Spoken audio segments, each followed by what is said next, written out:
Yo, a little update on the current diet or current cut, whatever you want to call it. More so for me than anything, I'm just trying to really clean up the way I'm eating, and hopefully it's long term.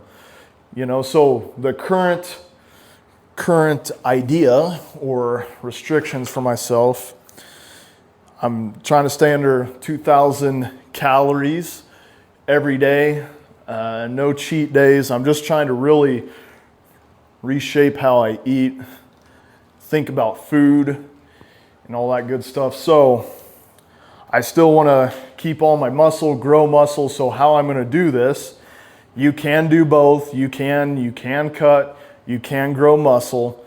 It's a thing. So how I do that, staying under 2,000 calories.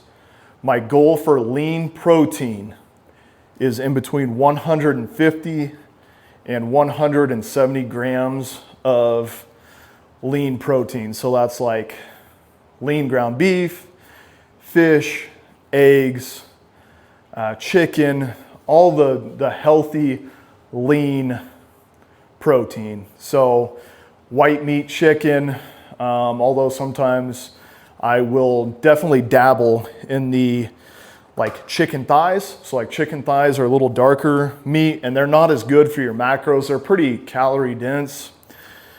You can still get a decent amount of protein, but it will definitely come at an expense. So if you're not a huge chicken person, just get the canned shredded chicken from Walmart.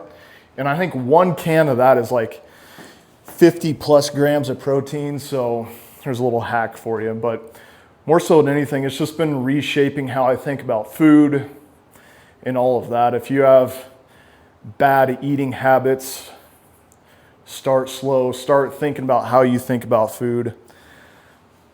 Start tracking macros. If you don't already, there's free apps out there. I use Macro Factor. I do pay for it, but that'll help me keep my goals in line. Like every day I enter what I eat, I weigh in, it'll give me a plan. You definitely do not need to pay for a calorie tracker or a macro tracker. There are free ones out there. So I started on Sunday, a little bit Saturday. Saturday I went to go buy all the stuff and all that, but Sunday I officially started, and it's been going pretty good so far. Like I have a sweet tooth, and like I need tangy, I need vinegary, spicy type food. And I think a lot of people, and this is how I believe too, like when you go on a diet or a cut, like food's bland, it's not very good. There is plenty of things out there to spice up chicken, to spice up ground beef, to get your veggies. So that's one thing I told myself, like if I'm gonna go on this cut and try to get down to 180, which would probably be around 12 to 15% body fat for me, I'm gonna have to have food that I like, that I'm not gonna get bored with. So if you're going on a diet, you need to find things that you're gonna stick with. Find out what you like. If you're like me and you like savory stuff, not necessarily sweet, find ingredients that are low calorie, like Tabasco, Frank's Red Hot. All that stuff is 0 calories. So I can just really make sure my like protein, stuff like that is flavored. So you need to be intentional with it. Like every week, plan out what you're gonna eat, especially if you're super busy. If you have a busy job, meal prep is huge. I don't meal prep in terms of like cooking everything on Sunday or a day, but I do plan everything out. I have a whiteboard on my refrigerator, and it's Sunday through Saturday, what I'm eating in the afternoon, what I'm eating in the evening. That way I'm never like caught off guard. I always know what I'm gonna have.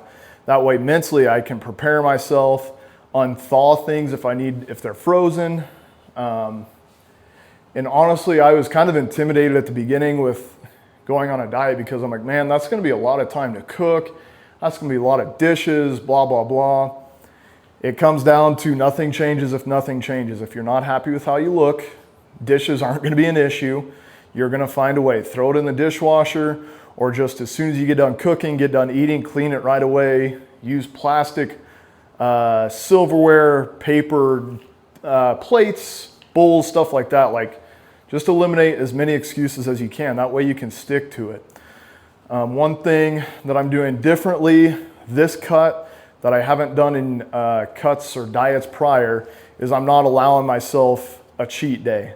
So I used to I used to go hard on cheat days, and I would completely destroy my caloric deficit.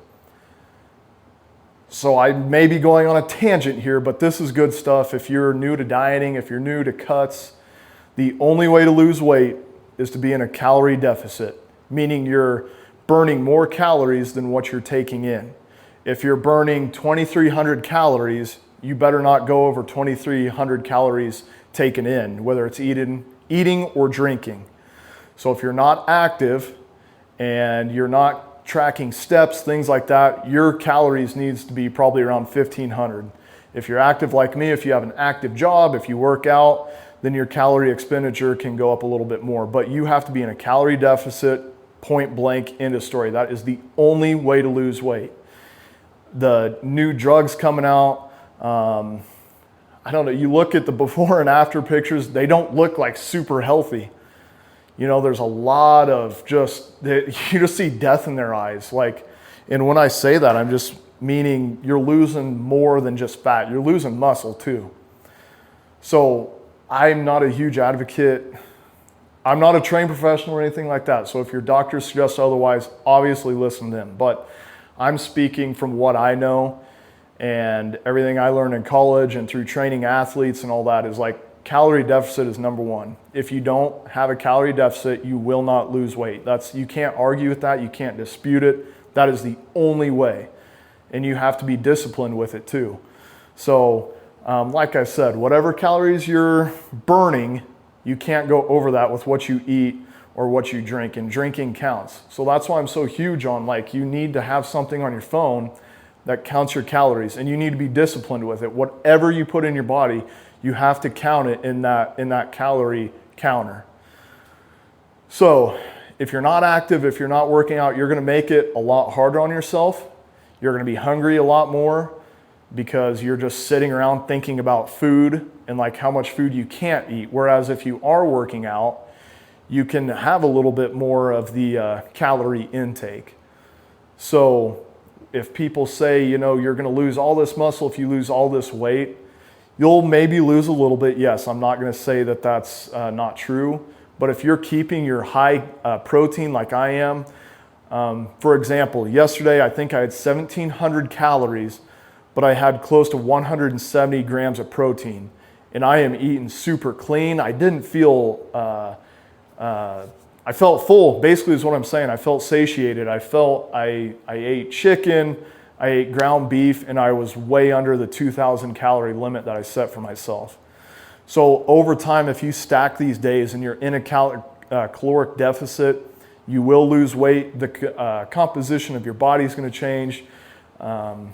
It's just, you really need to find the discipline. Find it in yourself. Find the motivation in yourself to get in the calorie deficit. That's all I can say. But find what works for you. Plan out your days. And I think you will find it a little bit easier, maybe less intimidating than what you may have thought of before. I know I was super intimidated by dieting hard when I was younger. Something that helped me is I wrestled in high school, so I'm used to like cutting really hard. But I didn't do it smart back then. I'm doing it smart now as an adult, to where I don't just hate my life and just don't like dieting. So I would set reasonable goals.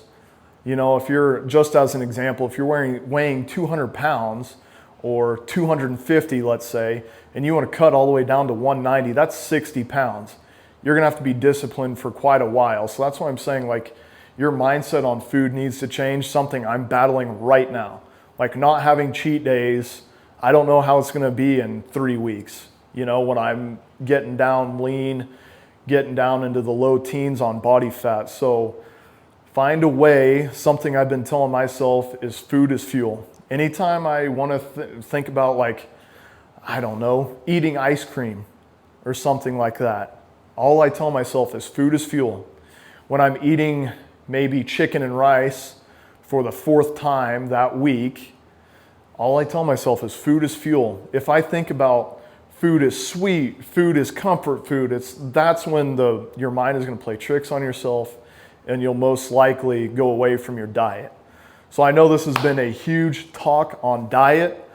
I hope that you took just 1 or 2 things out of this. I'll continue to update you as I go, but there's a lot of helpful resources out there. And just if you take one thing from this, the only way to lose weight is being in a calorie deficit. You are burning more calories than what you're taking in. And drinks count. Look on drinks. If you look at pop, there is like just a normal 12-ounce can of like Mountain Dew. If you look at that, there's like 43 grams of carbs in there. Like the carbs is insane on pop. So even drinking counts towards your calories. So if you can get like Gatorade Zeros, or if you're trying to cut pop out, get the zero version of the pop that you like. Just little tips to help you start down that road of being healthier. So if you have any questions or anything like that, I'd be happy to help. But just know people are out there trying to sell drugs. People are trying to sell ideas, sell their brand. If they're not preaching calorie deficit, #1 for losing weight, they're trying to sell you something. They're trying to sell merch off of their YouTube channel. They're trying to get you to buy into something other than what is fact. Calorie deficit, #1, that is it. So let's go ahead and get into shoulders and triceps today. I don't know how much talking we'll do, but we'll see how it rolls out. So we're going to start out with skull crushers and then laying Arnold style side raises.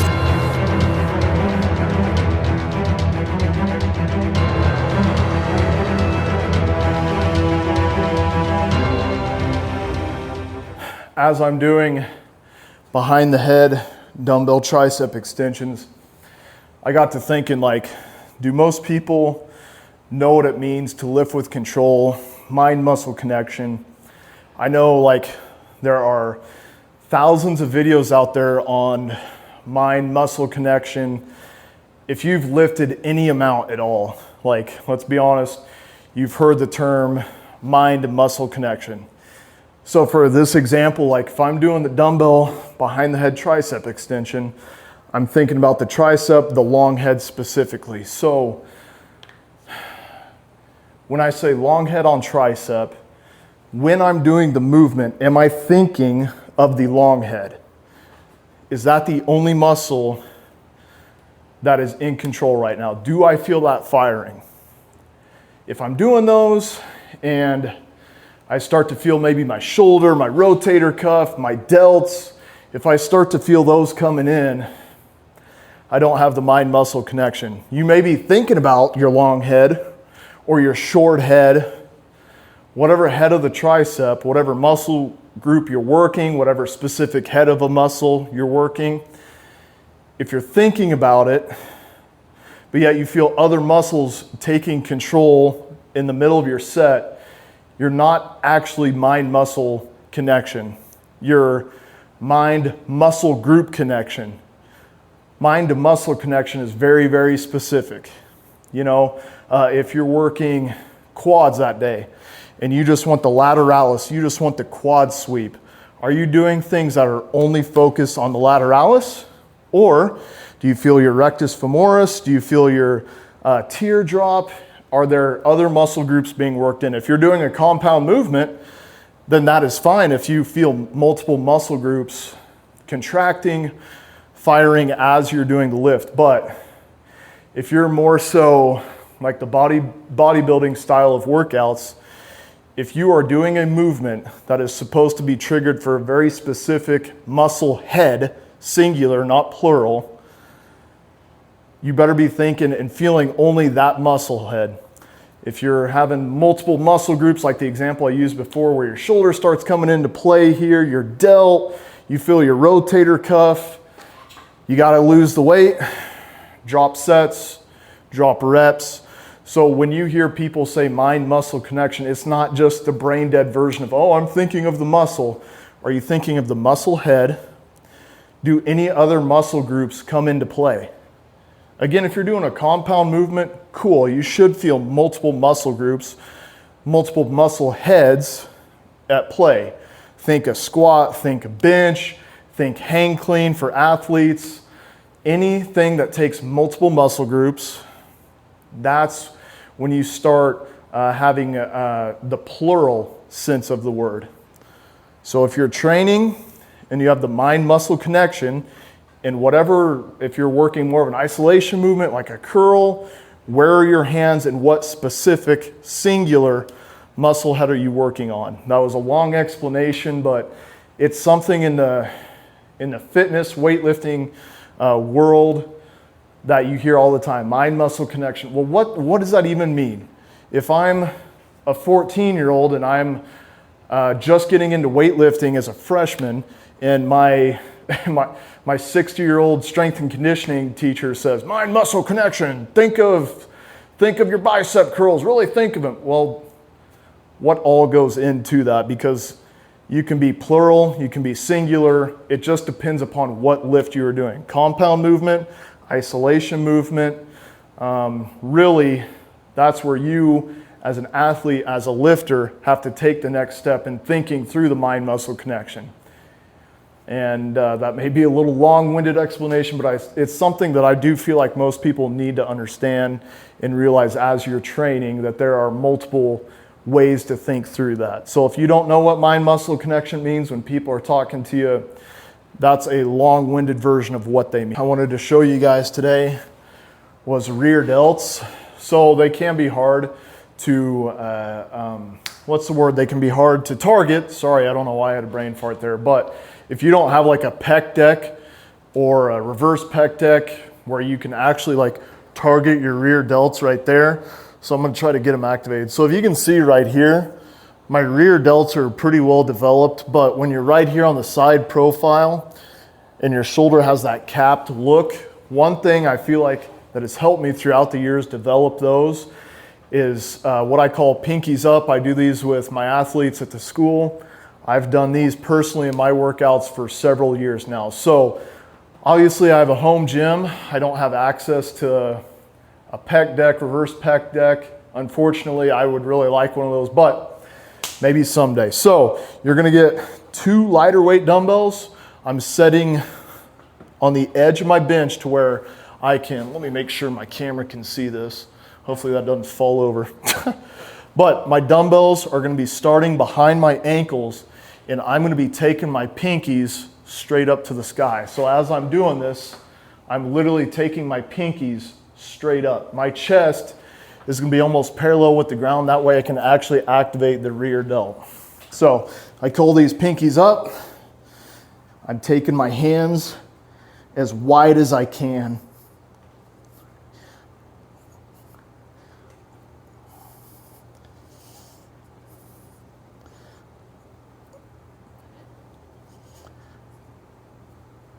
Okay, so this is definitely one of those lifts where if you're not in control, you can pull your rear delt. I'm heading into the finisher of my tricep shoulder workout.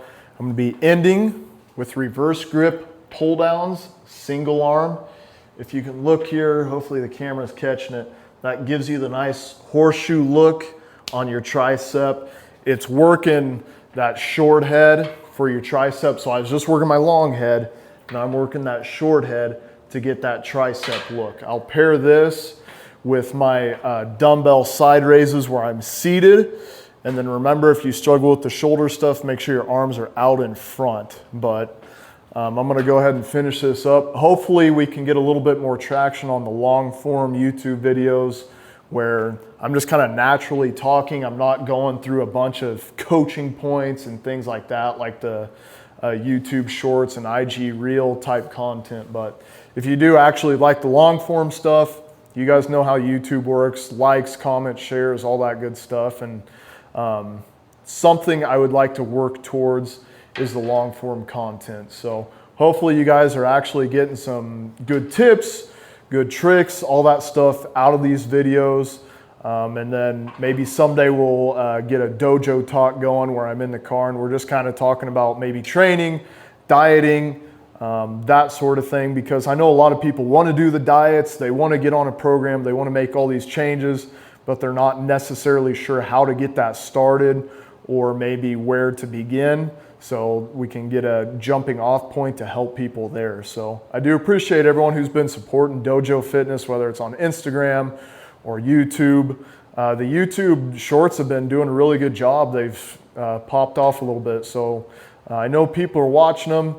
I would just like to transition more to long form stuff. That way we can actually get like, I don't know, more, I don't want to say like the forced coaching and tips and stuff like that, but it's more so just two people working out together and we're just exchanging ideas. So I appreciate everyone watching, and I'm going to go ahead and finish my shoulder and tricep day.